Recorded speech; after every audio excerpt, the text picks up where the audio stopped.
See, when a child is handicapped, either physically or even mentally, a child is not suffering. Parents are suffering, isn't it?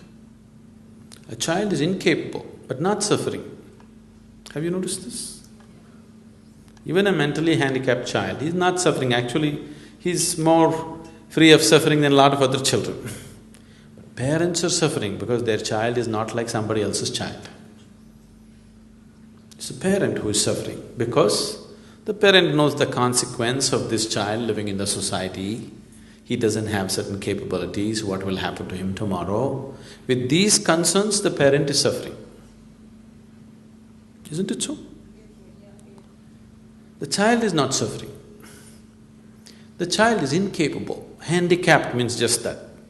Handicapped, the word itself says that. So, a handicap has come. Why? A certain manufacturing defect, that's what you're talking about, isn't it? All this may sound very brutal to you, the way I'm talking. It's very brutal.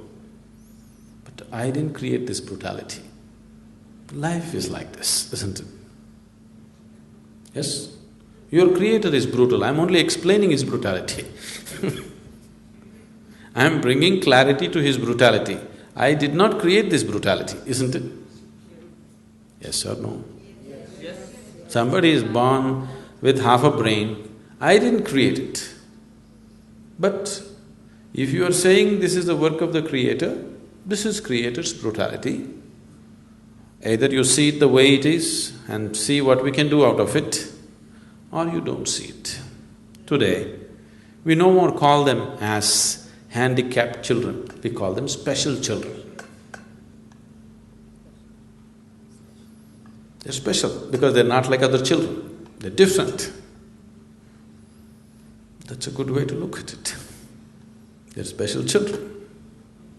It is just that because you're comparing the child to some other child, you are thinking it is handicapped. Otherwise, it is a special child. Suppose, do you know, you're printing currency notes. All 100 rupee notes are supposed to be one way except the number. But 100 rupee note went crazy like this. Do you know a collector would pay a million rupees to buy that 100 rupee note? It's a special currency note, a freaky one. You can't buy anything out of it. But still it is a special currency note. This is just like this. A child, something has gone, not the way it should go normally, it's gone some other way. You don't have to make everything into suffering, that's what I'm saying.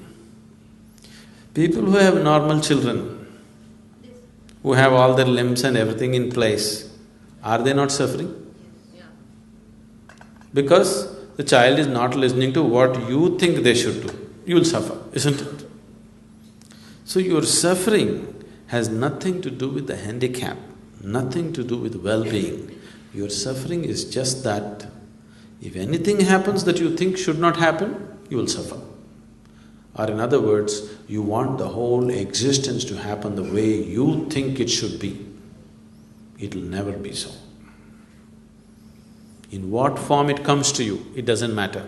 It comes to you in the form of a handicapped child, it comes to you in the form of a ruined business, it comes to you in the form of death, sickness.